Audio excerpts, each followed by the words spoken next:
des longues digressions. Le tout, c'est de parler de Babylone. Et quoi de mieux qu'Albatros avec son taxi, Albatros qui est chauffeur de taxi parisien, lui, Babylone, il connaît, il est dedans. C'est ça moi qui m'intéresse ce soir. C'est pas la géopolitique, c'est pas, soit dit en passant, vidéo géopolitique, vous allez en avoir une là sur une analyse de chiffres, les Patreons. Ah, Hakim, ça me fait plaisir. Ça va, Hakim? Salam alaikum, bonsoir à tous. Merci frère Locos. Ouais, super bien, alhamdoulilah. Ah, ben, J'étais je suis là, content de t'entendre.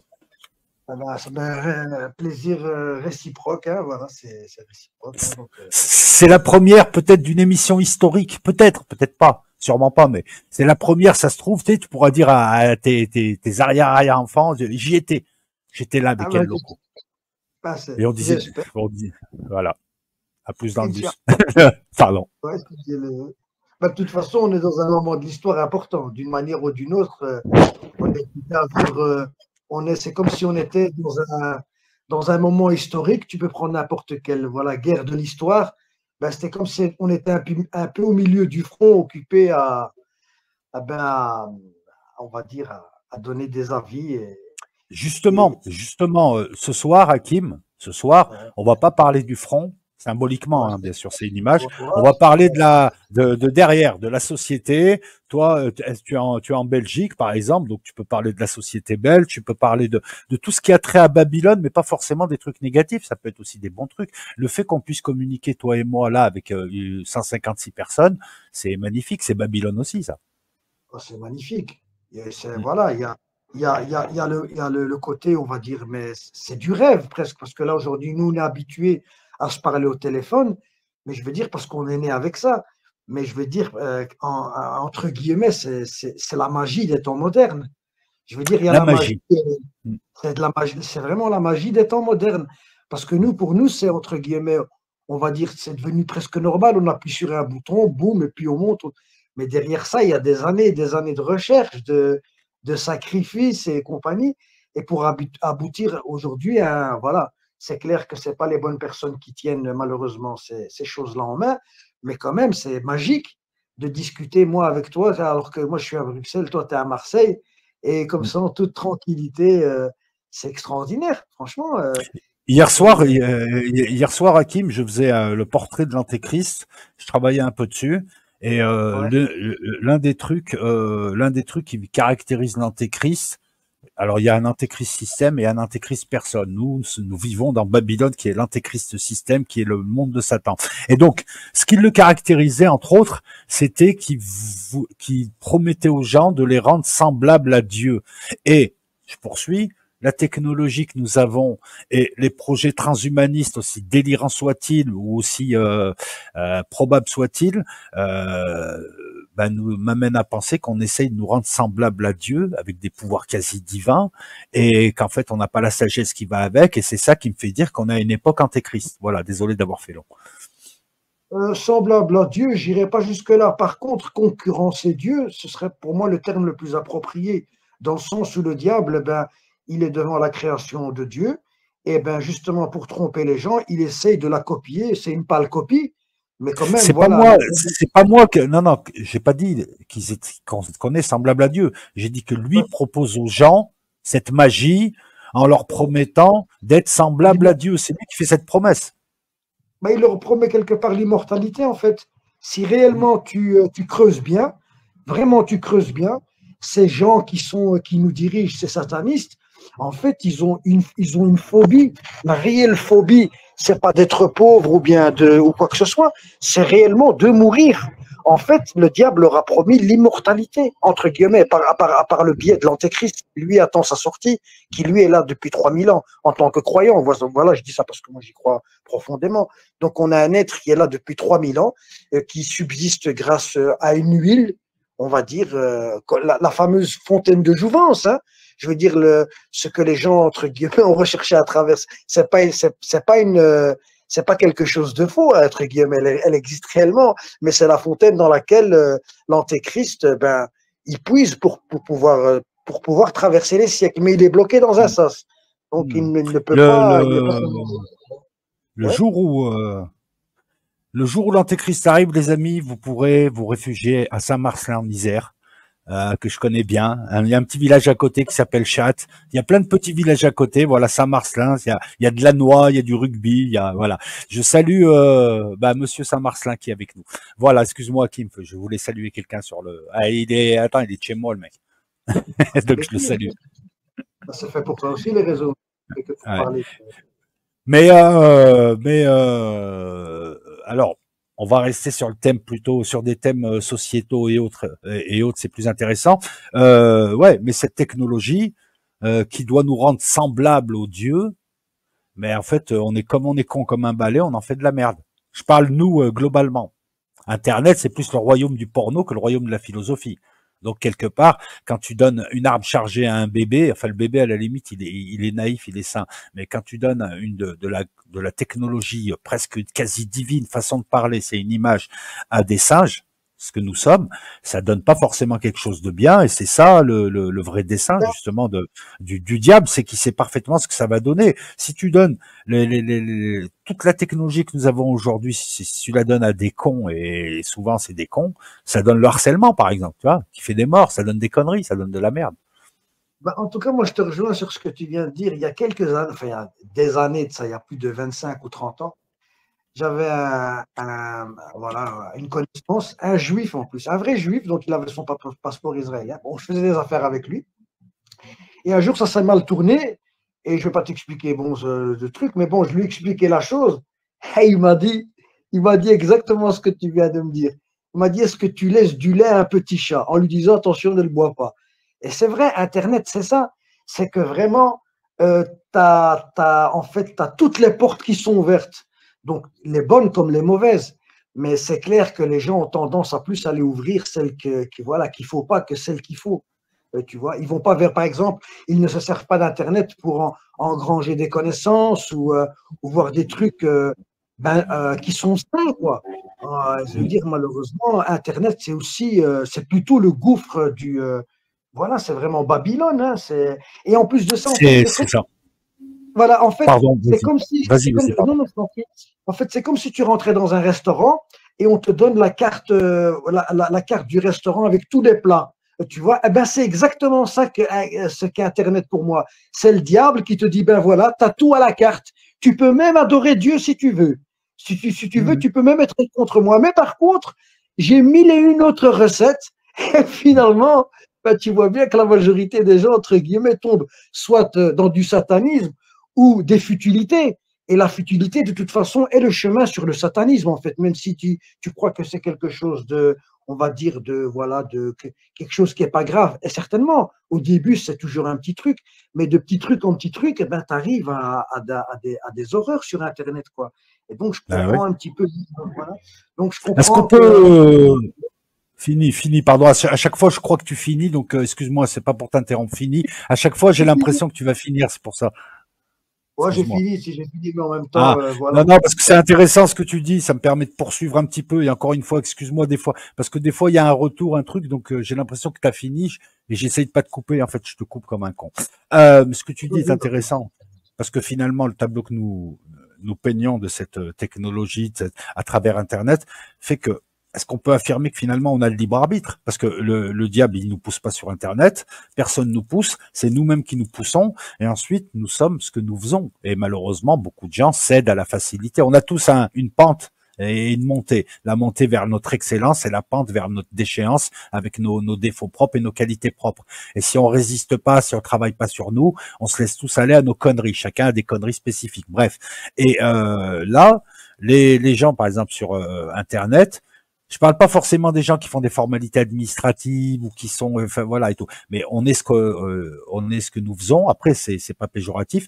Et il y a un libre arbitre. Donc l'humanité finalement, on lui a donné un outil. C'est elle qui a décidé de comment elle l'utilise. C'est ça qui est terrible, c'est que c'est même pas le diable qui l'utilise, qui te force à mal l'utiliser. C'est qu'on voit que l'humanité, la grande partie de l'humanité, quand tu lui donnes des outils qui supposent quand même beaucoup de sagesse, ils en font de la merde. C'est tout.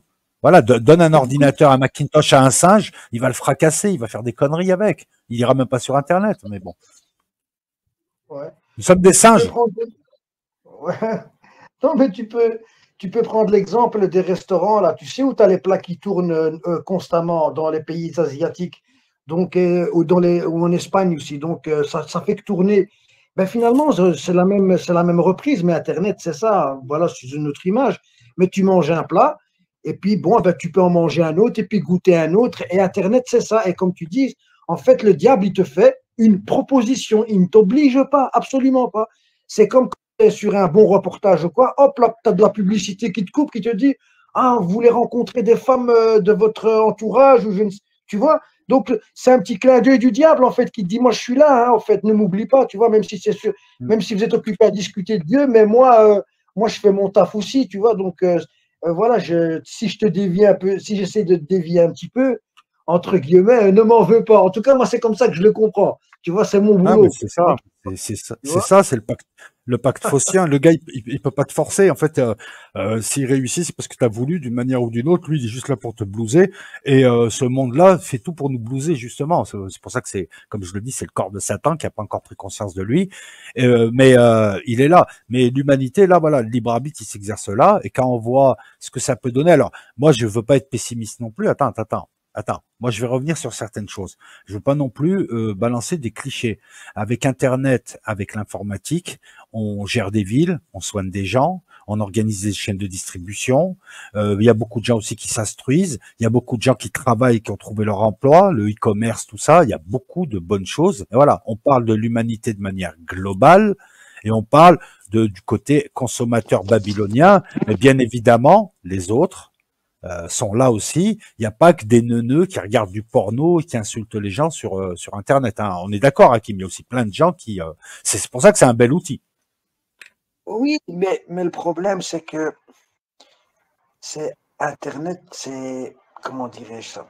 J'avais une idée en tête bien précise, puis je l'ai oublié en fait. Mais est-ce que tu peux répéter ce que tu as dit s'il y a moyen, vite fait? Parce que là, je te jure que j'avais un truc. En gros, il n'y a pas que des neuneux qui regardent du porno, qui insultent les gens sur Internet. Internet, il y a aussi beaucoup de gens, dans cette humanité qu'on nomme depuis tout à l'heure, il y a aussi beaucoup de gens qui se sont servis d'Internet pour diriger des villes, pour soigner, pour éduquer, pour faire de l'enseignement à distance, pour s'informer, pour Oui, voilà, travailler. voilà. C'est ce que je Voilà. voulais dire. Oui, c'est ce que je voulais dire, mais c'est pas sans conséquence. Ça veut dire le prix à payer, c'est que tu as des menottes, t'as réellement des menottes qui te sont mises au poignet et aux pieds. Parce que pour un service, ben, obligé, tu donnes de ta liberté. Par exemple, c'est un exemple, hein. Par exemple, tu as, Elon Musk qui veut installer son truc dans le cerveau, là, Neuralinks, là. Et ça pourrait, d'après certaines personnes, je ne sais pas si c'est vrai, mais ça pas impossible parce que c'est relié au cerveau, redonner la vue à un aveugle. Donc franchement, comment tu ne veux pas être, entre guillemets, émerveillé devant ça et ne pas l'accepter, surtout pour quelqu'un qui ne voit pas. Mais en contrepartie, ben ce truc, quelque part, d'une manière ou d'une autre, va te rendre esclave. Si c'est pas carrément, voilà, te rendre comme un zombie. J'en sais rien en fait, parce que je sais pas comment ils sont, qu'est-ce qu'ils ont dans leur tête ces gens-là, mais en tout cas on voit bien qu'ils veulent un contrôle de l'homme. Donc ils t'offrent quelque chose, c'est vrai, et c'est pas sans conséquence. C'est des choses qui sont, comme tu dis, voilà, quand même assez extraordinaires. Mais en même temps, on te met les menottes aux mains. Tu vois, c'est ok, je veux bien, mais je veux bien, voilà. Donc de mon consentement, j'accepte cette chose, mais en même temps, je donne de ma liberté ou de mon âme. Je signe avec le diable un petit peu, quelque part. C'est pas loin de ça, quoi. En tout cas, c'est vraiment mon sentiment que j'ai. Parce que voilà, Internet aujourd'hui, on n'est pas. Si Internet aujourd'hui était dans une société qui serait complètement, on va dire, dorée, et tout le monde s'aimerait, ah ouais, alors, entre guillemets, ça pourrait être vraiment un outil. Mais c'est loin d'être le contraire. Aujourd'hui, Internet est vraiment dans un monde sombre et lugubre. Tu vois, je parle même pas du Darknet, hein, parce que là, on parle d'Internet, mais la Darknet, là, c'est encore pire, quoi. Là, je veux dire, on dépasse l'entendement. Tu vois, donc, oui et non. Tu vois, oui, mais je crois que les désavantages est plus grand que les avantages, frère Los Locos. Tu vois, Ouais. sincèrement, hein, si on devrait mettre ça sur la table, je crois que quelqu'un de raisonnable, s'il avait vécu, on va dire entre guillemets, par exemple, c'est un exemple, hein, mais s'il pouvait voyager dans le temps et casser tous les plans d'Internet, il l'aurait fait, tu vois, entre guillemets. Pourquoi? Parce que finalement, ça nous amène à quelque chose en tout cas, aujourd'hui, on voit bien le résultat. Ça fait 15 ans Ça qu'Internet nous est amène, là. ça nous amène à, et je vais donner la parole à Albatros sur le thème, ça nous amène à un autisme social, effectivement. Non, non, mais ce que tu dis, ce soir, on n'est pas là pour débattre, hein, on est là surtout, moi je suis là surtout pour écouter vos impressions, et moi je partage pleinement ce que tu dis. Ça va, Albatros? Salut, ça va et toi? Super bien. Albatros. J'ai bien rigolé hier à la vidéo que tu as fait avec Soral. Ah, Ah, tu l'as putain, vu? Ah, bah, je suis ah, content. Elle est sur, juste un truc, les amis, voilà, Ozymandias. ce que je fais sur Twitch, les amis, si j'estime que c'est intéressant, je le remets sur Ozymandias, la chaîne secondaire. Vous avez tous les liens Twitch, Ozymandias, tout ça et tout, sous les vidéos, n'importe laquelle. Voilà, c'est facile. Il y a les liens, vous cliquez. Donc Ozymandias en accès gratos. Hein, je préfère le préciser. Donc vous avez ça et j'ai fait un décryptage sur 2 vidéos, d'une vidéo du média en 442 qui interroge Alain Soral. Donc une vidéo bien d'analyse. Hein, c'est pas voilà. T'as aimé? Ah, j'ai kiffé. J'ai Ouais, kiffé parce que c'est drôle, Hmm. c'est pertinent et il y a tout en fait, c'est complet. Hein. Eh ben, Franchement, tant mieux, comme ça waouh. on va continuer l'exercice. N'hésitez pas à me proposer des vidéos en mettant les liens par mail. Moi, je vais les voir et je peux faire ça. C'est un concept aussi qui s'appelle El Loco à réaction et ça se passe sur Twitch le mardi et le jeudi. Voilà. Non, mais ça me fait plaisir. Tu vois, je lance plein de trucs en ce moment et puis je vais essayer de les faire tourner un peu et puis je vais voir ce que ça donne. Mais l'objectif, c'est de faire de la qualité et de monter un petit peu d'un cran. Alors, on fait comme on peut, mais on fait quoi. Voilà. Au moins, j'ai promis, j'essaye de faire. Ouais. Tu as fait la Maintenant, comparaison entre Soral et Dieudonné. ouais. Ça, c'était aussi pertinent, mais bon, après, on n'est pas tous d'accord sur tout. Hein. Ouais, bah Mais heureusement, hein. parce que Heureusement. Diodo, il est passé sur légende et il a commencé à s'excuser et tout ça. Bon, ce truc, cette démarche, je sais pas quoi en penser, mais bon, c'est peut-être pas le sujet de ce soir. Si, On va pas se faire. Ouais. Albatros, le sujet de ce soir, c'est la société dans laquelle on vit, que j'appelle Babylone. Et nous, donc les Babyloniens, c'est tout ce qui a trait à la société d'aujourd'hui, des sujets légers, des sujets technologiques, des sujets. On évite juste la géopolitique, la politique, puisqu'on le traite dans d'autres formats. Donc, si tu as envie de parler de Dieudonné, moi je trouve qu'il fait partie du thème. Le thème est vaste. Hein. Le but, c'est on discute, c'est un salon, on discute tranquillement, sympa, entre potes. Voilà. Ouais, le personnage, il est drôle, Dieudonné, il est très drôle. Il est pertinent. Il dit beaucoup de vérités, des choses qu'on connaît, mais il le dit avec l'humour, donc il passe par une émotion. L'émotion, c'est quelque chose qui pirate aussi l'esprit, parce que ça rentre dans l'esprit. Une émotion, tu fais plus passer les choses avec l'humour, ça rentre mieux dans l'esprit, c'est mieux imprégné, t'apprends mieux, c'est plus pédagogique que quand t'es sévère. Tu vois, quand tu fais ton prof de maths énervé, t'as moins de chances que les élèves y captent que si t'es drôle. L'humour, pour moi, c'est un instrument de pédagogie qui est phénoménal. Lui, maintenant, est-ce qu'il est sincère dans sa démarche? Je pense que oui. Je pense pas que derrière, il y a des gens qui ils l'ont lâché. Hein. De toute façon, ils veulent pas de son pardon. Ils acceptent pas ses excuses ou je ne sais quoi. Mais il y a quand même une démarche. Je sens que derrière le bonhomme, il a envie de faire autre chose. Et peut-être que lui, il sait des choses que nous, on sait pas. Enfin, personnellement, nous, on est un peu informé de ce qui va advenir de la France. Mais on va rentrer dans un nouveau cycle là où il va falloir vraiment être Ah, solidaire. Albatros, Et, Albatros, Albatros, je te coupe sur ça et je te rends la parole après. Je pense pas qu'il en sache plus que toi et moi parce que c'est un humoriste, c'est pas non plus Dieu. Maintenant, regarde, c'est simple. Peu importe, parce que chacun pense ce qu'il veut, on n'a pas la vérité. Peu importe ce qu'il a voulu faire. Moi, ce que je vois, c'est un double mouvement. Juste, je détaille un petit peu. En l'espace de 2 ans, personne lui a rien demandé. Il a tenté de revenir dans le showbiz en faisant un mouvement avec Lalanne et compagnie qui ont essayé de le ramener. Et quand il a fait ce mouvement, il s'est mis à faire des vidéos, notamment pour dénigrer Soral, pour dénigrer tout le monde. Tu vois, le mec, il trahissait.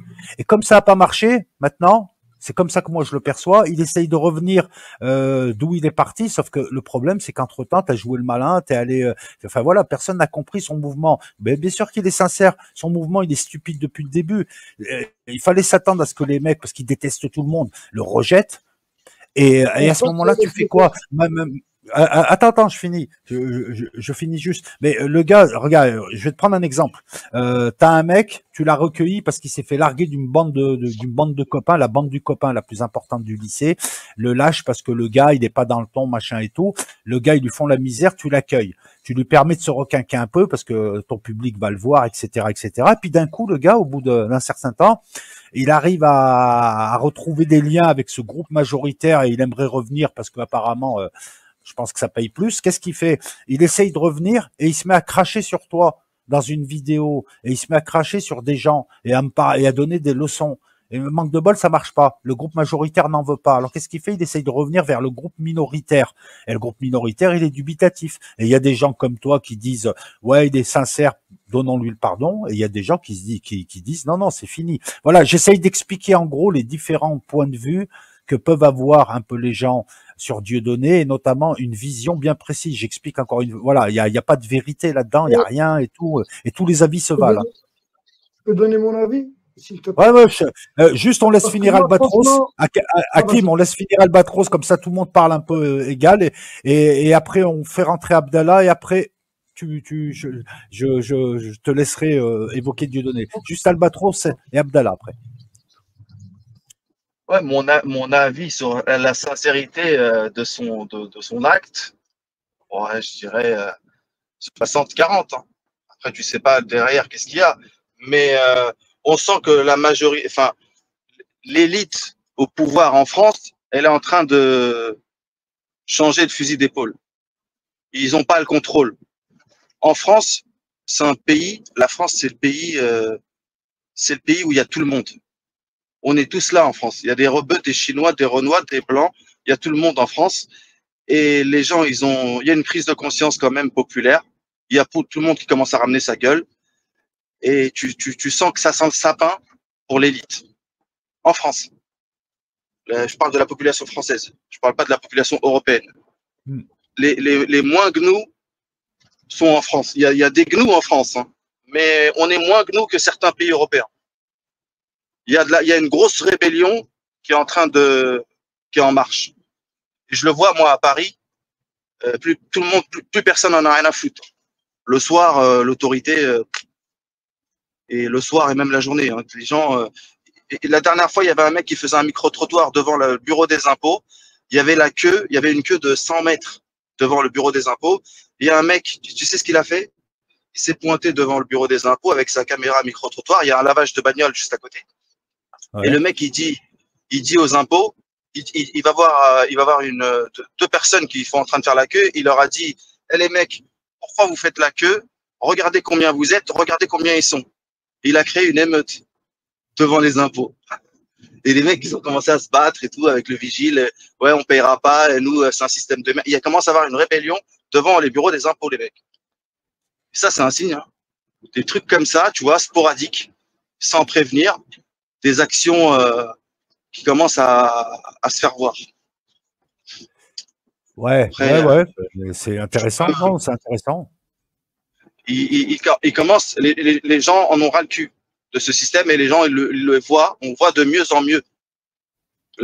Notre connaissance, elle a augmenté. Notre vision, elle s'est éclaircie. On a de plus en plus de temps libre. On a de moins en moins de choses à faire parce qu'on peut pas. Albatros, il y a David, et puis même moi je le pense. David Mera qui dit qu'est-ce qu'il y a comme rébellion en France? Vous avez subi l'indubitable depuis 7 ans. Alors, moi, je vais retranscrire ça. Là, ce que tu vois, c'est des petites colères de Parisiens frustrés parce qu'ils doivent trop attendre ci ou trop attendre ça. Mais moi, ce que je vois en France, c'est que même en France, il y a plus de colère organisée. Et si on doit attendre que la population qui bouffe bien, qui est encore bien grasse, fasse la révolution, on peut toujours attendre. Hein. Il n'y a pas de rébellion en France. Hein. Il y a de la norme et les gens finalement. Alors, ça vient de quoi? Ça vient que les gens sont civilisés. Ça vient qu'on vit dans un pays encore riche. Ça vient qu'on vit dans un pays. Ça vient de qualité. Mais les gens sont normés. Voilà, on voit des petites colères comme ça pour défendre un peu un ceci, un cela. Mais tu vois, ils ont réussi à enfermer les gens, ils ont réussi à tuer des gens, ils ont réussi à estropier des gens, ils ont tout fait. Et on n'a pas vu la grosse révolution, le grand soir attendu. Moi, depuis que je suis né, on parle du grand soir. Il viendra jamais parce que, encore une fois, c'est pas lié aux gens, c'est pas bien ou mal. C'est juste qu'il n'y a pas les conditions. Les conditions, c'est que les révolutions, elles se font quand les gens sont pauvres, quand ils ont le ventre vide, quand ils sont poussés à bout. Et donc moi j'ai tendance à partager ce que dit David Mera, voilà, sans encore une fois, tout en respectant ce que tu penses. Hein. La scène qui a eu lieu devant le bureau des impôts, je ne vais pas dire l'adresse, hein. Il y avait la queue. Le matin, il y a la queue. Et c'est des mecs, tu vois, c'est les amendes, c'est les redressements, c'est les mecs qui doivent quelque chose. Et t'as souvent les mêmes. Des entrepreneurs, des amendes, des mecs, des mamans avec leurs fils, et des papas et des mamans, des gens normaux, des travailleurs. Une grande file d'attente, un vigile qui surveille, et le mec, il fait office de filtrage, tu vois, il fait passer les mecs en fonction des priorités. Et puis, il commence à avoir un mouvement de foule et il y en a un, il s'est levé et avec sa caméra, il est en train de filmer avec son téléphone. Et il disait, regardez, on est devant les impôts. Moi, j'étais à côté. Hein. Et il disait, regardez combien nous sommes, regardez combien ils sont. Le pouvoir, on peut l'inverser. Maintenant, on peut cramer l'immeuble, on paye pas les impôts. Qu'est-ce qu'il y a? Va te faire foutre. Et une grosse embrouille avec le vigile. Et après, l'après-midi, incident, enfin, le bureau des impôts, il ferme à 14h, ben, il est enfermé plus tôt que prévu. Pour pas que ça fasse un effet de. Ouais, boule de neige. Ouais. Pour que ça. Ils ont fermé le bureau des impôts parce qu'ils ont dit qu'ils avaient pas assez de personnel et qu'ils pouvaient pas traiter les demandes et gérer les dossiers, qu'il y avait trop de colère. Ah, et tu vois, ça peut commencer comme ça. C'est des colères épidermiques, c'est tout. C'est pas non plus le signe du grand soir qui n'arrivera jamais parce que les conditions ne sont pas là, les conditions, les véritables causes, pas celles qui font. Voilà, tu vois, c'est comme vouloir un plat, mais il faut mettre les ingrédients et puis il faut faire la cuisine. Parce que tant que t'as pas les ingrédients, tu pourras cuisiner autre chose, tu n'auras pas le plat. Et encore une fois, c'est compliqué en Europe, en tout cas dans les pays d'Europe occidentale. Ouais, je le dis bien, de voir des révolutions, même s'il y a des grands mouvements de colère et autres, parce que les gens sont dépolitisés, parce que voilà, c'est le revers de la médaille. On vit bien, on vit très très bien, en général et par rapport au reste du monde. Hein, je dis pas que vous galérez pas, etc. Et malheureusement, voilà. J'ai envie de donner la parole à Abdallah et de revenir ensuite sur Hakim pour l'affaire Dieudonné. Abdallah, tu parles de ce que tu veux, sauf politique et géopolitique. Voilà. Bonjour Abdallah. Salut Ryan, salut Hakim, salut Albatros. Alors, politique ou sauf politique et géopolitique, je sais pas si Voilà. ça rentre dans la politique, mais moi je voulais parler de la délinquance en France. Allons-y. Allons-y. Bah, en fait, voilà. Déjà, ce que je souhaitais dire, c'est que j'ai envie d'exposer ici. Ce que je vais exposer en tout cas, bah, c'est pas forcément des choses nouvelles. On t'a déjà entendu à plusieurs reprises développer là-dessus, et bah, je pense que ça rentre dans le thème du Babylone, la délinquance. Bien sûr.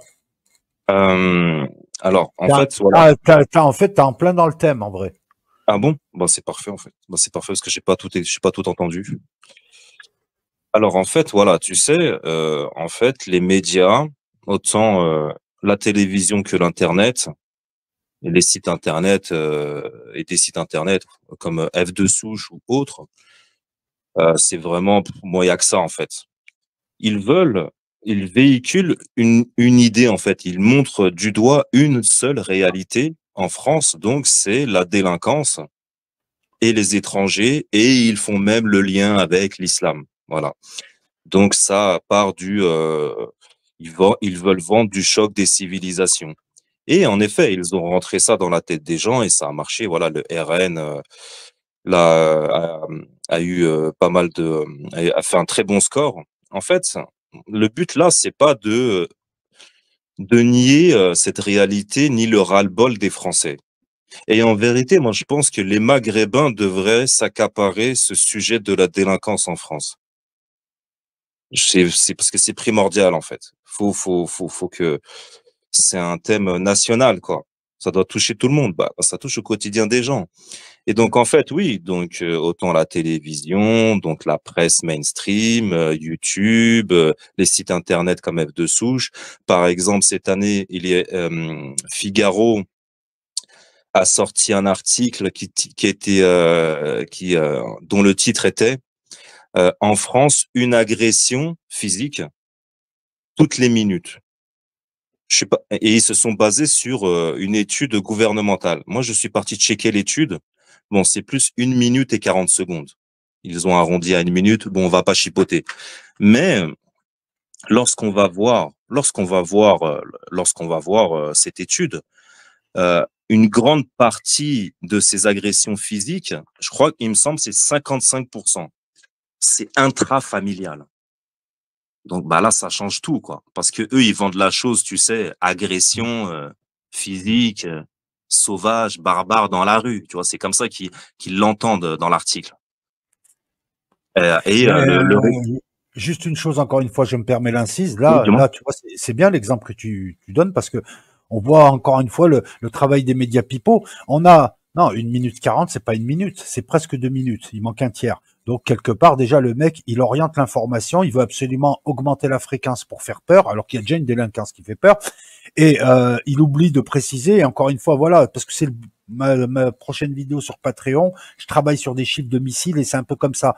C'est-à-dire que vous avez vu comme ils trafiquent le truc, c'est 1 minute 40, c'est pas 1 minute, donc c'est quasiment, tu divises par deux la fréquence. Et ils te disent pas qu'il y a les violences intrafamiliales qui ont d'autres causes. Bien sûr, il faut lutter contre, mais voilà, l'idée c'est de te faire croire qu'il y a une putain de grosse, énorme délinquance en France, alors qu'elle est déjà grosse. Il n'y a pas besoin de trafiquer les chiffres. Et c'est ça qui me fait rigoler. Pourquoi ils ont besoin encore une fois de trafiquer les chiffres pour aller dans le sens où ils veulent nous emmener. Voilà. Je te rends la parole. Exactement, oui. Et donc toujours pour faire peur, pour faire d'autant plus peur, quoi.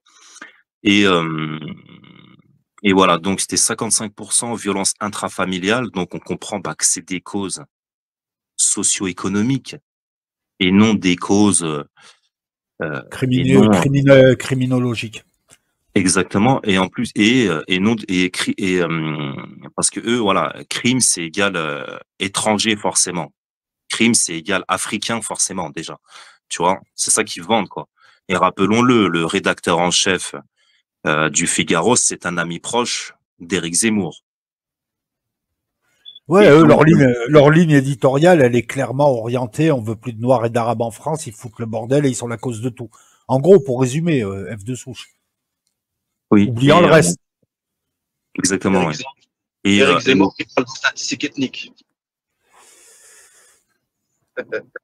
On va laisser finir Abdallah et puis on va revenir aussi sur les statistiques ethniques. Vas-y Abdallah, finis tranquille. Et les 20 autres pourcents, c'est, j'ai plus le terme exact, mais c'est genre, on va dire, voisinage. Ouais, conflit de voisinage qui sont encore autre chose, oui, effectivement. Bien sûr. Donc c'est pas agression, on va dire agression sauvage dans la rue. Finalement, c'est, j'ai pas envie d'utiliser le terme minoritaire, mais je veux dire, c'est pas quand on lit l'article, c'est qu'on a vraiment, c'est ça l'idée qu'ils veulent relayer, c'est-à-dire. Mais Abdallah, moi je vais me faire l'avocat du diable. Le problème, c'est qu'il y a quand même ce qu'on appelle un ensauvagement de la France. Il y a quand même des statistiques sur la délinquance propre que donne la police qui montrent clairement qu'il y a une montée de la délinquance, une délinquance violente, et en même temps il y a une délinquance économique. Mais nous, on va s'axer sur la délinquance la plus visible, celle qui nous impacte. C'est pas celle de col blanc, c'est la dépouille, c'est l'agressivité. Ça, je rajoute l'incivilité dedans, bien évidemment. Tout ceci a augmenté. Effectivement, F de souche montre une réalité, ils mentent pas. Mais encore une fois, personne travaille les véritables causes de cette délinquance qui est voulue, puisqu'elle va diviser des pauvres avec des pauvres. Et je rappelle qu'on n'est pas là pour l'excuser. Elle s'excuse pas la délinquance. Elle a des causes. Quand tu travailles sur les causes, voilà. Et il y a notamment un truc, c'est qu'en France, la société est débordée par tous ces nouveaux crimes, ces nouveaux trafics, ces ventes à la sauvette, ces arrachés, ces trucs. La police n'a pas les moyens, la justice semble laxiste, en tout cas, elle n'a pas les moyens, et il faudrait une autre pénologie. Et tout ceci, ça, F de souche, tu vois, il travaille pas dessus. Il t'explique pas que le nouvel ordre mondial fait rentrer fait rentrer par le biais de flux migratoires importants des gens inassimilables, que parmi eux il y aura des délinquants qui vont venir venir aggraver le problème et qu'en 20 ans ensuite on va créer un climat de tension, ça F de souche te le cache. F de souche, il te montre juste les effets et il veut juste une immense ratonnade qui ne réglera aucun problème finalement. Et la différence entre F de souche et nous, c'est que nous nions pas cette délinquance et on sait qu'elle est basanée fortement. Je suis désolé, mais c'est une réalité. Je suis basané, donc tu vois, mais j'aime pas qu'on cache le problème parce que quand on est dans le déni, on règle aucun problème. Mais F de souche et ses amis, voilà. On a un exemple par exemple là avec la petite Kathleen.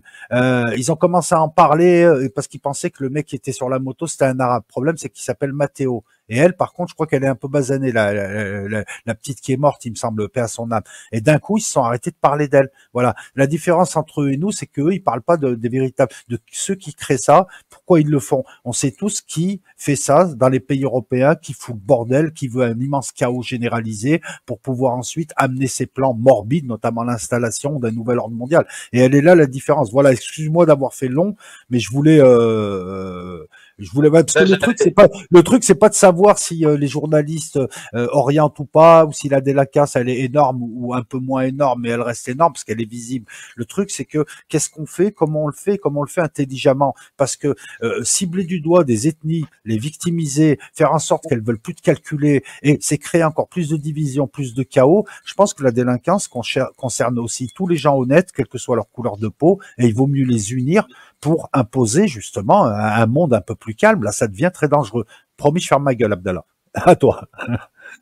Non, j'ai pas à t'excuser. C'est parfait c'est parfait en fait. Ce que tu dis, c'est parfait. C'est ce qu'il fallait dire. Exactement, quoi. C'est ça. Donc, ils prennent uniquement que ce qui va dans leur sens. Et il y a une déformation. Les médias déforment la réalité, quoi. Ça, c'est sûr. Après, voilà, comme tu as dit, il ne faut pas nier non plus certaines choses, hein, voilà. Comme même Salim Laibi l'a dit il y a quelque temps, il allait soigner des prisonniers au Beaumet, et il a dit bah malheureusement 70% c'est des Maghrébins. Ah, c'est vrai, c'est vrai. Mais voilà, en fait, mais ça c'est pas le réel, quoi. Ce qu'ils nous vendent, c'est pas le réel, parce que Sarkozy et BHL qui sont partis attaquer la Libye de Kadhafi, et que ça a déstabilisé non seulement la Libye mais également toute l'Afrique, et que cela a entraîné des migrations massives, et que ça a coûté 320 millions d'euros aux contribuables français. À un moment, je veux dire, si on nie ces réalités-là, il y a un problème, quoi. Il y a un sérieux problème. Ouais, mais dans la tête des gens, et je peux comprendre, c'est pas de la délinquance, ça. Dans la tête des gens, et effectivement, la délinquance, c'est ce qu'ils vivent tous les jours. Même si, effectivement, ce que fait Sarkozy, etc. Alors, tu vois, si on fait du F de souche, imaginons, j'ai envie de faire du F de souche, et je commence à lister tous les forfaits, tous les crimes, toutes les saloperies faites par des Occidentaux, et je les aligne comme ça, pour monter les gens contre l'Occident. Tu vois, c'est exactement ce que fait F de souche. C'est-à-dire qu'en gros, le petit Français de Dunkerque, on va le rendre responsable de toutes les saloperies faites par Sarkozy, faites par d'autres, parce qu'il est responsable de rien. Je rappelle qu'une société civilisée, c'est une société fondée sur la responsabilité uniquement individuelle. Quand tu fais des amalgames, voilà. F de souche, il fait ça. C'est-à-dire que quand tu dis il montre pas le réel, si, mais il montre un bout du réel qui n'explique pas le réel. Et c'est là où ils sont vicieux. Et c'est là où ils sont complices d'un système, parce qu'ils ne font que participer à un chaos. Voilà, il y a un problème. Au lieu de ne montrer qu'une partie du problème pour orienter et se servir de ce problème pour taper sur des gens, parce que je sais pas pourquoi d'ailleurs, parce que bon bref, voilà, toi, au lieu d'expliquer le problème, non, tu l'expliques pas. Et c'est le reproche qu'on fait à F de souche, c'est le reproche qu'on fait à Papacito, c'est le reproche qu'on fait à ses collaborateurs en vérité, et à ses faux opposants. C'est qu'ils parlent des faibles, mais ils osent pas parler des forts parce qu'ils sont dans le système des forts et ils en vivent. Voilà, F de souche, si demain ils ont eu des histoires, si demain ils veulent pas avoir trop d'histoires, ils savent ce qu'ils doivent dire. Hein, ils sont ultra-sionistes, par exemple, parce qu'en France, tout se joue autour de cette question. L'élection, la nomination du Premier ministre, ça s'est joué uniquement. C'est l'axe en France de la politique. Il y a un axe, c'est celui-là, c'est Israël, je suis désolé. Et Barnier, il a été nommé en fonction de ça aussi. Je vous en parlerai dans l'édito et tout. Voilà, donc la réalité, elle est là. Donc après, oui, il y a 70% des dollars, c'est des Maghrébins. Il y a un problème, effectivement, faut pas le cacher. Quand tu le dis, tu te fais traiter de harki, de chien, je sais pas quoi, par des espèces d'arriérés schizophrènes qui comprennent pas que ça nous concerne, ce truc. Ça, on le cache pas. Mais on aimerait, voilà, ils font exactement la même chose. C'est la même technique que ceux qui démarrent l'histoire de la guerre à Gaza le 7 octobre, ou ceux qui démarrent le truc au 11 septembre et qui oublient de raconter, ou ceux qui démarrent le conflit entre l'OTAN et la Russie au 24 février 2022, oubliant tout ce qui s'est fait depuis 2014. Et ils le savent. Il est là le vice. Voilà, l'analyse, elle porte sur ça. Leur vice, il est là. C'est tout. Après, oui, ce qu'ils nous montrent, c'est réel, quoi. Ben voilà, quoi. Oui, je vais, bon, moi je vais conclure là ce que je voulais dire, comme ça je laisse la parole après. En fait, voilà, je voulais dire une chose. Par exemple, si on compare notre situation avec celle des États-Unis, on va pas se mentir, il y a de bonnes choses aux États-Unis, comme la liberté d'expression, ou du moins elle est moins cloisonnée qu'en France, où les médias sont détenus par une poignée de milliardaires. Et certains même ne sont pas français, mais israéliens comme Drahi. Donc Drahi, bah, c'est BFM, Europe 1, il me semble, non, BFM. Donc oui, donc en effet, donc la question, et je dirais israélo-palestinienne est prépondérante en France. Et donc un citoyen américain peut se placer en rempart contre l'impérialisme et la politique étrangère agressive de ses gouvernants. Bien, on peut citer entre autres bien la guerre du Vietnam et la guerre à Gaza actuelle. Et donc par humanisme et contre les livraisons d'armes à Israël pour des montants allant jusqu'à plusieurs dizaines de milliards de dollars. Donc oui, c'est lui qui paye, hein, c'est le contribuable américain. Lui, il a compris, quoi. Il est pas crétin. Donc ici aussi, c'est la même situation, mais sauf qu'en France, voilà, c'est totalement cloisonné. On permet à la LFI de s'exprimer sur cette question, mais en fait, sinon il y aurait un vide, quoi. Ça serait trop voyant, quoi, en fait, je dirais. Ils lui permettent sans lui permettre, tout en lui mettant une pression. Puis t'as des neuneux qui maintenant disent, hey, les filles sont antisémites, bande de neuneux. Non, mais t'as aussi des gens teubés. Non, mais la différence entre les USA et la France, elle est simple. D'un côté, on a un État, de l'autre côté, on a des mafieux. Et c'est pas, voilà. Et le peuple français s'est fait voler sa scène publique. Je m'explique. Aux USA, t'es pas content, tu crées un média communautaire. T'es juif, tu crées Hollywood, tu l'as créé. T'es pas content, t'es black, t'as qu'à créer un autre truc. C'est ce qu'ils font. Les blacks, ils font. Les juifs le font. Les Irlandais le font. C'est communautaire, tu le sais. Donc, et personne t'empêchera. Personne t'emmerdera. Là-bas, t'as pas des milliardaires juifs qui te poursuivent et qui montent des cabales pour te faire couper ton média. Non, parce que dans leur tête, c'est tout le monde peut s'exprimer et nous aussi on s'exprime et on s'affronte à coups d'idées.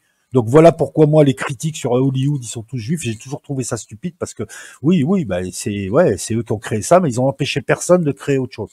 Il y a une libre concurrence. En France, c'est la mafia, c'est-à-dire la France c'est mon territoire. Si tu veux penser, réfléchir, tu dois dire ce que je veux. Donc, même si tu crées ton média, je t'attaque, je te poursuis, je te détruis. C'est ce qui s'est passé. Et donc, à la fin, il reste une presse servile. Aux USA, tu crées ton média, c'est ton pognon. Et le pognon de tes actionnaires. Si tu te plantes, c'est pas grave. Les Américains, en général, ils rebondissent, c'est des culbutos, ils repartent de l'avant. Ça, c'est bien, c'est une qualité qu'ils ont.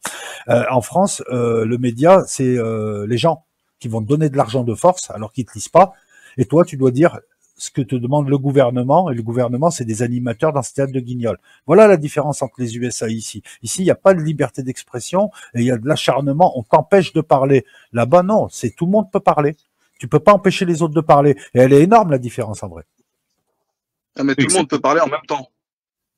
Peut-être, mais tu peux parler.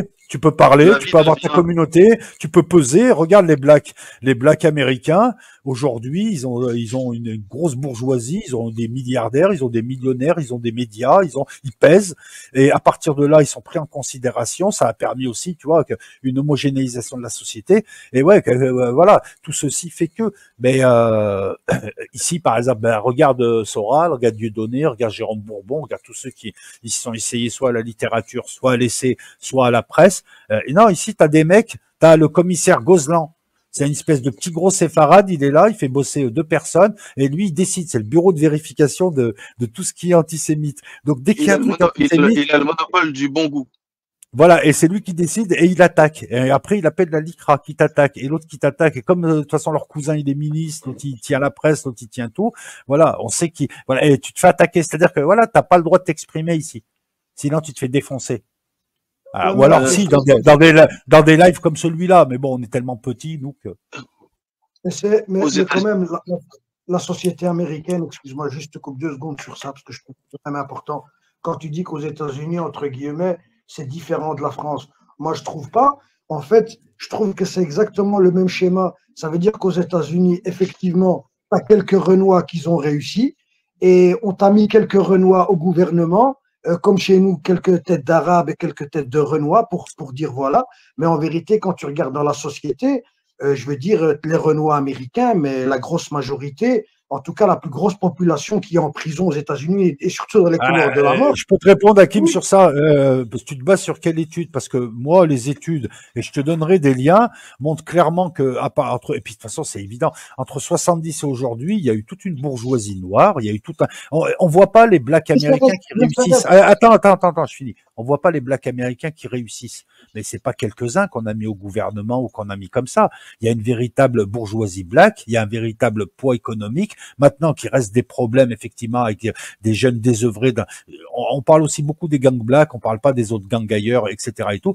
Oui, ça existe, que dans les prisons, il y a beaucoup de blacks et de latinos aussi. Et puis, il y a aussi beaucoup de petits blancs pauvres aussi, parce qu'ils sont mal défendus. Ça aussi, on n'en parle pas, de tout ça et tout. dans Donc, une non. certaine mesure. Moi, je peux te donner des études pour te dire que c'est pas gadget, c'est pas, on a fait monter 3 personnes. C'est que Je n'ai pas ils dit sont ça. montés d'eux-mêmes. Ils ont compris que ils ont compris que pour être respectés, il fallait être fort. Et c'est ce qu'ils ont fait. Oui, mais dans une certaine mesure, ils ont évolué comme toutes les sociétés, comme toutes les populations dans toutes les sociétés, comme la population maghrébine en Belgique ou en France. Mais ça reste quand même dans une certaine mesure. Voilà. Je veux dire, tu sens qu'à un moment donné, que tu l'acceptes ou pas, et c'est pas du racisme, hein, il y a un plafond de verre que tu n'arrives pas à dépasser. Voilà. Tu vois, il y a un plafond de verre que tu n'arrives pas à dépasser. Et c'est comme ça, pas pour tout le monde, bien sûr. Et comme tu viens de si bien le dire, il y a une bonne couche de la population noire ou même marocaine ici en Belgique qui a super bien évolué. Mais ça reste toujours dans une certaine mesure.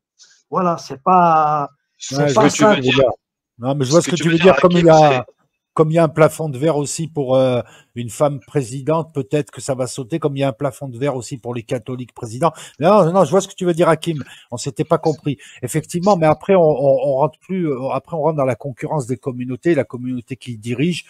Sans racisme, elle veut empêcher les autres communautés de prendre le pouvoir. C'est vrai que oui, ce plafond de verre, il est là, mais il est là. Après, c'est la concurrence saine après, parce que c'est un plafond de verre qui finira par sauter. Regarde Colin Powell, regarde tous ces gens, jusqu'où ils sont montés. Ils l'ont quand même explosé le c'est- plafond de verre.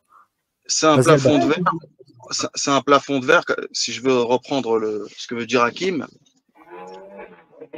tu réussis à une seule condition. Enfin, tu réussis. Déjà, il faudra définir ce que ça veut dire réussi. Déjà, réussi, ça veut dire quoi réussi? Tu réussis à condition que tu suis la ligne éditoriale, déjà. Parce que si tu sors de la sémantique et de la ligne éditoriale et que tu commences à faire des films qui sont pas dans la ligne éditoriale, En moi je te France dis ou que aux tu n'as pas de USA? moyen financier. Partout, En France, partout, d'accord. partout, partout. Aux États-Unis, en France, va faire la promotion d'un vrai film français, tu auras du mal à trouver des financements. Va faire un film avec la vraie histoire de France, avec un autre délire, une autre forme de cinéma. Tu auras du mal à trouver du financier, tu auras du mal à trouver de la visibilité. Tu trouveras pas grand monde qui va te suivre. Par contre, si tu restes dans la ligne éditoriale, woke, LGBT, on est tous ensemble, l'humanité, tout le bordel, vous voyez ce que je veux dire. Ceux qui émettent la monnaie vont pas beaucoup émettre de la monnaie dans ta poche. Ils vont plutôt générer de l'antimatière dans tes poches pour que tu Mais galères. est-ce que c'est pas une chance justement parce que eux ils sont assistés parce que la merde qu'ils te vendent personne la veut et alors que toi finalement t'as juste à avoir du pognon et on rentre là dans une considération capitaliste ensuite quand t'as pas d'argent tu peux pas grand chose mais ça c'est un autre débat. Bah oui, mais est-ce qu'on est vraiment dans du vrai capitalisme? Est-ce qu'on n'est pas dans un capitalisme tronqué? Parce que le vrai capitalisme, après le Covid, normalement, c'est l'effondrement. Ben Ouais, Et on a justement, vu, justement, on a je vu, te reprends, on je a te vu un reprends, je te effondrement reprends. économique. On a vu un effondrement économique avec le Covid. Il y en a qui se sont pas effondrés, hein, ils se sont vite relevés. Il y a eu une émission de monnaie comme jamais qu'il va falloir rembourser quand même. C'est-à-dire que est-ce qu'on est vraiment dans du capitalisme ou on n'est pas dans un communisme à papa Hakim, où Non, il y a non, des tu veux cercles? dire quelque chose? Hakim. on est dans une, ouais, on est dans une partie de poker truquée de A à Bah Z, oui. mais sur une échelle de, voilà, c'est pas sur 1 an ou 2 ans. Donc moi, ce que j'essaie de t'expliquer, c'est que tu peux, si maintenant le monde était basé sur des bonnes valeurs, si les gens qui nous gouvernaient étaient, je suis tout à fait d'accord avec un bon esprit de combativité, tout ce que tu veux, avec le temps, tu vas y arriver. Mais ces petites crapules, ces petits enfants de paix, excuse-moi le terme, le problème, c'est qu'ils ont déjà calculé le fait que tu vas progresser jusqu'à un moment. Mais à un moment donné, ils vont te tirer le tapis. Donc, tous les efforts que tu auras fait, entre guillemets, avec ta bonne volonté et ta bonne nia, ta bonne intention qui est sincère, eux, ils en ont rien à faire. Ils sont dans l'esprit contraire, en fait. Eux, ils sont pas dans l'esprit que tu évolues, ils sont dans l'esprit de t'utiliser et de te détruire. Donc, quand tu as ça en tête, ben, tu te dis, c'est de nouveau une Ouais, partie de poker. Okay, ouais. c'est malheureux, mais c'est comme ça. C'est voilà, moi, Ah, le monde d'aujourd'hui, il est comme ça. Areka sur le chat reste, on va passer à quelque chose de plus optimiste, hein. Mais là, je laisse dérouler, le sujet est intéressant, je veux pas réorienter, mais on va passer à Alors, autre chose d'un peu plus optimiste. Mais je veux les moi, je laisser voulais finir parler de sur ça. Dieudonné. Okay. Je voulais juste parler de Dieudonné, ouais, Dieudonné et Hakim. compagnie. Vas-y, Hakim. Voilà, juste un Hakim, petit ouais. mot et je trouve que c'est quand même important. Voilà, nous, parce que moi, c'est une question en même temps que j'ai envie de vous poser. Voilà, moi, j'ai évolué avec Internet et j'ai beaucoup appris. Et certains personnages, qu'on le veuille ou non, nous ont marqués. Entre autres, Alain Soral, Dieudonné, Pierre Jovanovic et aujourd'hui, Idrissa Barkhane. Et on peut pas dire autre chose. Ces gens, ils ont une belle aura. Mais ce que je sais de l'État, c'est que quand tu le déranges réellement, ben, en général, tu fais pas long feu sur terre. Parce que quand tu déranges réellement l'État et que tu lui mets des vrais bâtons dans les roues, ben, c'est pas possible. Tu vas pas, tes jours sont comptés. Et ces gens-là, ils sont quand même là depuis belle lurette. Bon, ils ont eu des petits soucis et compagnie, mais voilà, c'est pas la mort. Donc, est-ce que ces gens-là, travaillent. De toute façon, ils travaillent pour, entre guillemets, ils font partie de l'opposition contrôlée. Mais moi, ce que j'aimerais savoir, est-ce qu'ils sont ils en ont conscience ou pas? Voilà. Et Je te répondrai en premier, je te laisse finir parce que je suis pas ouais, d'accord. voilà. Ben, en tout cas, moi, c'est vraiment avec toutes ces années voilà, d'écoute sur YouTube et compagnie, ben voilà, à force de me prendre des baffes, ben j'ai fini par, voilà, comme être comme le Bouddha, là, avec 46 mains, là, tu vois. Et je suis vraiment sur mes gardes. Tu peux plus m'approcher, entre guillemets, psychologiquement. Il faut vraiment venir, entre guillemets, avec du lourd, quoique, bon, Hakim, ben, on peut toujours se Hakim, faire avoir. Mais, voilà, Hakim, vas-y, Hakim. vas-y. Je vais développer un peu, ensuite Albatros répondra et Abdallah s'il a envie. Il y a quand même un mythe, c'est de croire que l'État français tue comme ça impunément quand il a envie, quand il veut et tout. Non, non, il y a des lignes rouges. L'État français, au grand max, quand il tuait, notamment en Afrique, où il essayait de tuer, c'est 10-15 personnes par an et c'est des personnalités. Voilà, c'est-à-dire qu'il y a les gens comme Dieudonné, comme Soral dérangent, mais ils dérangent pas au point d'être abattus. L'État français, si tu commences à donner des noms dans des scandales de pédophilie, à sortir des preuves, ouais, tu vas disparaître de suite dans l'après-midi. Mais là, je veux dire, c'est pas un état non plus, c'est un état psychopathe et pas psychopathe en même temps. On tue pas des gens pour rien. Je veux dire, on n'est pas non plus. Il y a des, il y a rarement des pays où tu tues pour. Enfin, je sais pas si tu me comprends. Tu tues pas pour ça. Donc, encore une fois, le coup de s'ils sont en vie, c'est que c'est l'opposition contrôlée. Non, j'y crois pas. C'est pas vrai. C'est pas vrai. En plus, le système intéresse. Qu'on pense ça. Attends, je finis. Je ne fais que démarrer. Parce que c'est contre-productif, ces histoires d'opposition contrôlée. Le système, c'est simple. C'est les lois de la physique, mec. Si tu lui prends pas trop d'énergie, il te calcule pas. Tu vois, les microbes, on les calcule pas. Par contre, t'as un moustique qui te pique, tu vas essayer de le tuer parce que là, il t'a pris trop d'énergie. Là, il a franchi un truc. Et ben, c'est un peu pareil. C'est un corps social qui fait que ces gens méritent pas plus que ce qu'ils ont. L'État est dur avec eux. Après, il peut pas les tuer. Et puis, t'imagines, il y a des enquêtes. À un moment donné, ça ressort. Le risque. Je rappelle que pour tuer, c'est pas au bon vouloir de Macron. Hein. Il y a quelques fusibles encore. Il y a le chef des services de renseignement. Il y a des gens qui sont là et pour dire oui, non, attendez, ça craint. Tu vas pas tuer des gens comme ça. Voilà. Ceux qui tuent, c'est pas l'État français. Après, qu'il y ait eu des meurtres comme moi, je pense que Stéphane Blé, c'est un assassinat, mais ça ne regarde que moi. Voilà. Donc, pourquoi il serait de l'opposition contrôlée? Parce que, en fait, encore une fois, un système, il va te monter une cabale que si ça lui rapporte plus qu'il ne dépense. Non. Ils font partie.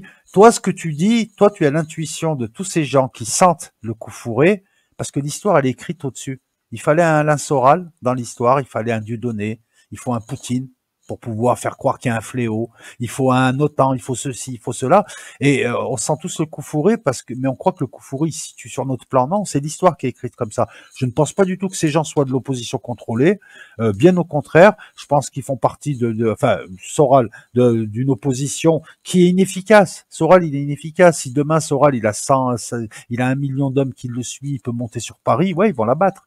Mais là, pour l'instant, ils s'en tapent. À coup de procédure judiciaire, ils peuvent l'emmerder. Tu comprends ce que je veux dire ou pas, Hakim?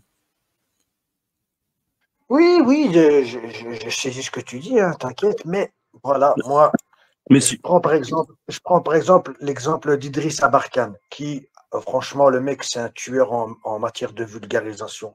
Mais bon, le mec, faut savoir que son père est quand même, c'est lui qui dirige la loge du Grand Orient, du Grand Orient œcuménique ou je sais pas quoi, tu vois.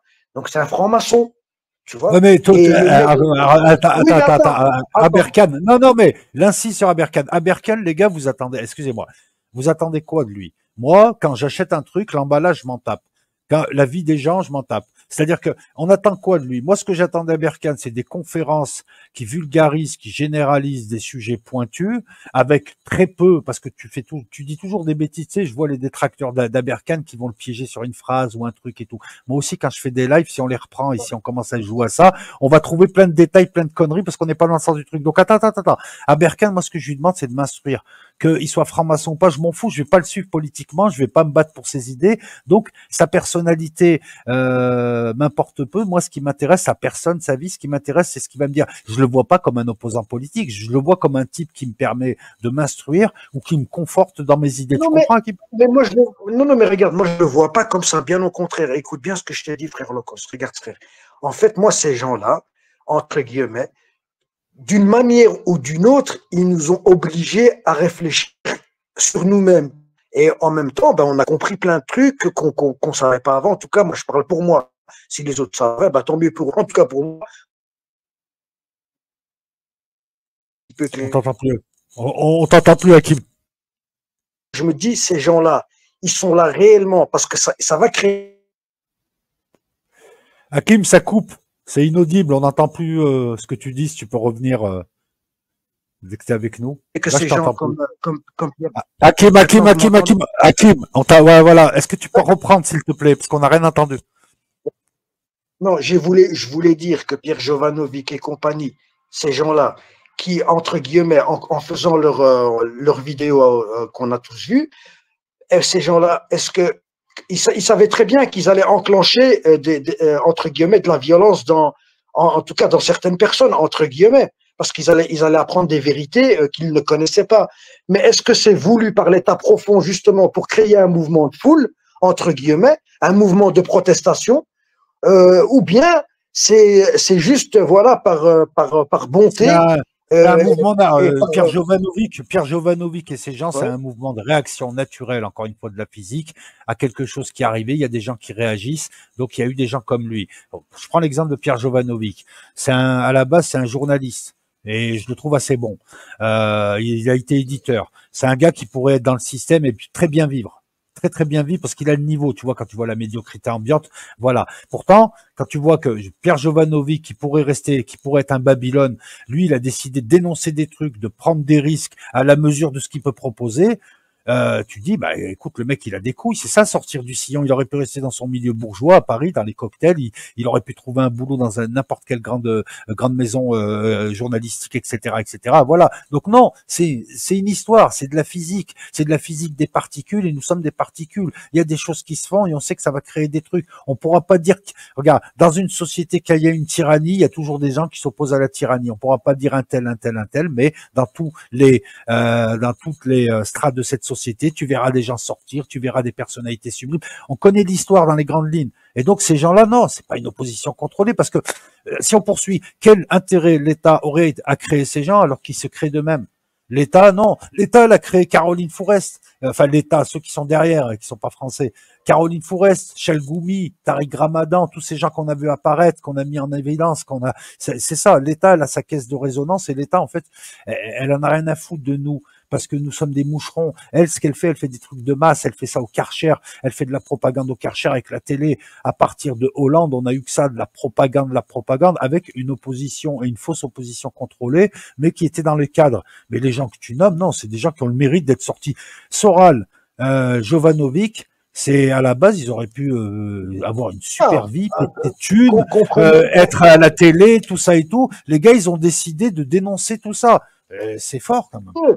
Ok, je dis pas non, mais juste que, voilà, en tout cas, moi, je me pose la question légitimement, tout simplement. Tu vois, c'est pas par méchanceté. Encore une fois, j'ai rien à affirmer. Je me pose la question, en fait, voilà, parce que je me pose toutes les questions maintenant. J'en néglige plus. Voilà, je néglige plus une seule question, parce que en général, c'est comme à la roulette, quoi. Tu joues tous les numéros, c'est le seul numéro que t'as pas joué qui sort. Et tu vois, donc moi, je néglige aucune question. Voilà, c'est pas interdit entre guillemets, donc je vais pas m'interdire ça. Et ça me permet d'éviter des fois des bonnes boulettes contre guillemets, bon, même si c'est un peu de la parano quelque part. Hakim, non, Hakim, non, mais encore une fois, le but ce soir, c'est de discuter, d'échanger, d'écouter l'autre. Et il n'y a pas de mauvais avis ou ceci, cela. Il y a juste des gens qui échangent, qui sont d'accord, pas d'accord, et qui respectent la vie de l'autre. Et ton truc, il est pas du tout stupide. Et je suis d'accord avec toi, mais j'ai envie de te dire, pour avoir un peu étudié comment il procède depuis quand même un certain nombre d'années, en général, il commence à te mettre une opposition contrôlée. On a pu le voir peut-être avec les gilets jaunes, peut-être qu'il y a eu que ça, je suis pas sûr, mais c'est quand la force commence à être grandissante. D'abord, ils la font surveiller par les flics et ils l'infiltrent. C'est ce qu'ils ont fait avec Soral entre 2011 et 2015.